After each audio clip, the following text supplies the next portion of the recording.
Salutare pământeni! Am nevoie să vă explic o situație neprevăzută care ne pune într-un impas temporar și vreau să vă cer ajutorul nu sub formă de donație, ci ca un împrumut până pe 22 aprilie. Zilele trecute am transferat suma de 230 de euro din PayPal către contul nostru bancar pentru a putea scoate banii cash să achit comanda lunară de hrană premium pentru câini comandată de pe Zoo Plus. De obicei, banii din PayPal ajung în 24 de ore, însă de această dată, probabil din cauza perioadei de sărbători, PayPal m-a anunțat că fondurile vor fi disponibile abia pe 22 aprilie, deși transferul a fost inițiat pe 16. Între timp, comanda de 150 de kg de mâncare premium se livrează astăzi, iar eu nu am acces la bani pentru a face plata, deoarece fondurile sunt blocate între PayPal și contul meu de ING. Foarte important de menționat este că nu dețin un card fizic de Revolut, deci chiar dacă cineva ar dori să ajute prin Revolut, nu pot folosi bani. Așadar, aș avea nevoie de ajutor sub formă de împrumut, nu donație, o sumă echivalentă cu 230 de euro, aproximativ 1150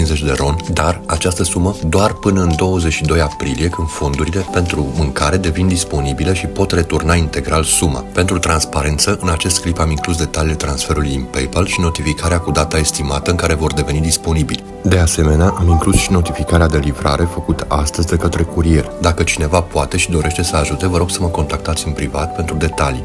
Vă mulțumesc din suflet pentru sprijin și pentru încrederea pe care ne oferiți mereu.